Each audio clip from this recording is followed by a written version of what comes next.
Hello, YouTube. I don't know if anyone was waiting for my next review, but I'd kind of just like to start with an apology.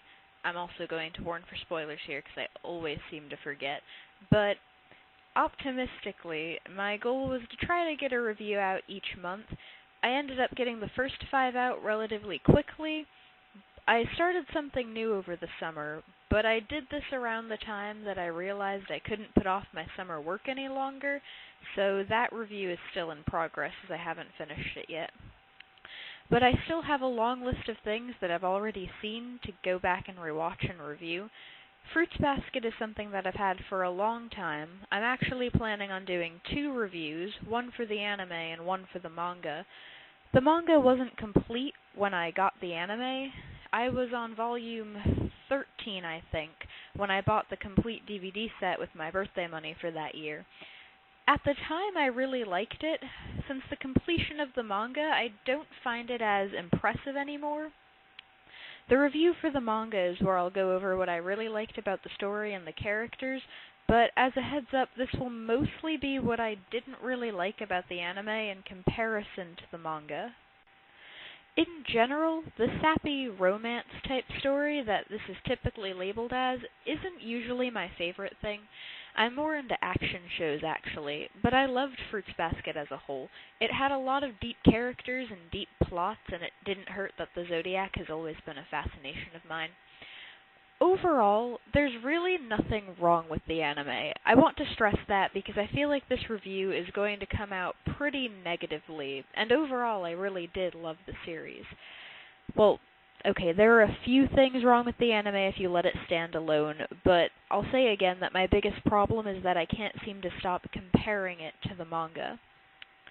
The animation was great. The color was beautiful, and I hate to start this out by being extremely nitpicky, but the fact that they could use these really bright colors was almost emphasized too much, which is to say that just because you can do something doesn't necessarily mean you should. I would hope that it would go without saying that they overdid it a bit by making Yuki completely purple. The voicing was all done very well, too. The main trio, with Toru being voiced by Laura Bailey, Yuki by Eric Vale, and Kyo by Jerry Jewell, were all pretty well-known voice actors, which is fine. There's nothing wrong with that, but what I really liked was that it was nice to hear a lot of the other characters being voiced by voice actors that I at least don't hear everywhere. And a lot of the voice actors I've seen in other places now. At the time, Fruits Basket was one of the first animes that I really started to pay attention to who was voicing the characters, but there's a lot of the characters that even now I've never heard anywhere else. So that's always interesting.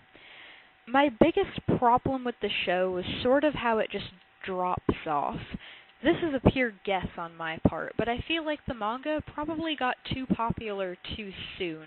Like they started the anime long before the series was complete and then ran into budgeting problems or whatever and just had to leave it where it was.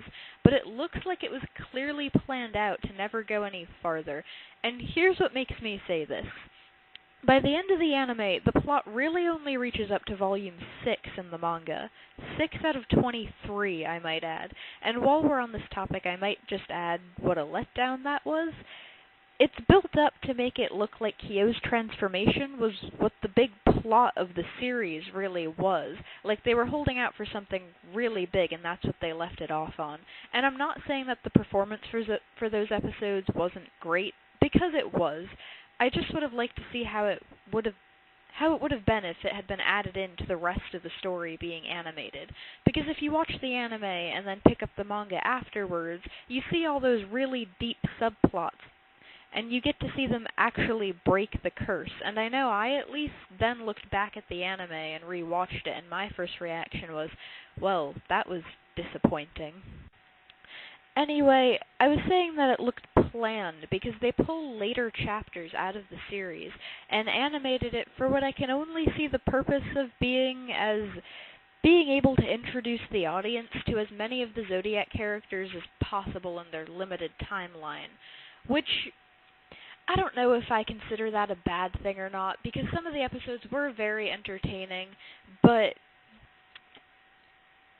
I don't know how many times I can say that I just would have liked to see the rest of it animated.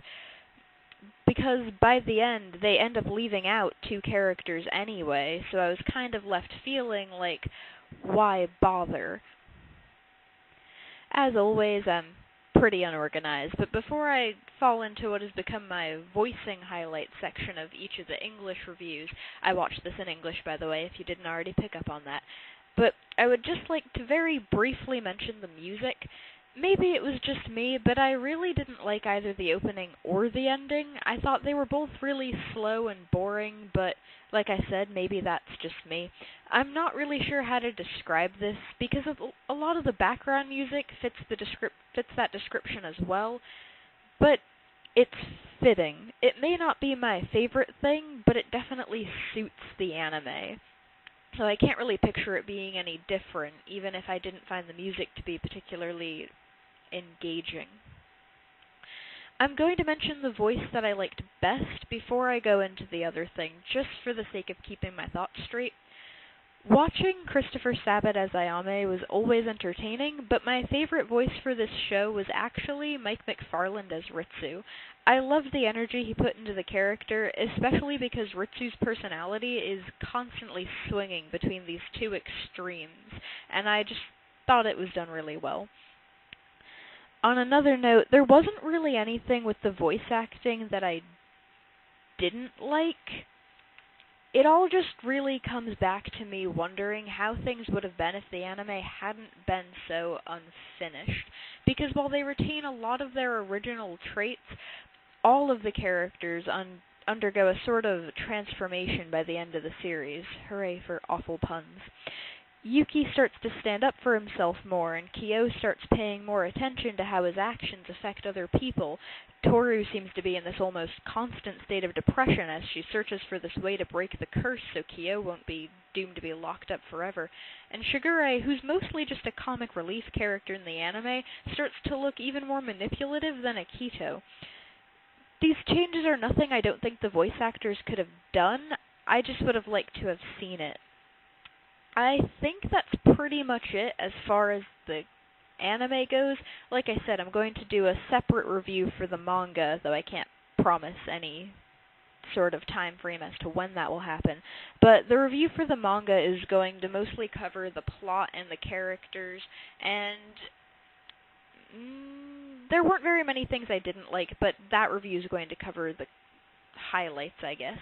So thank you for watching.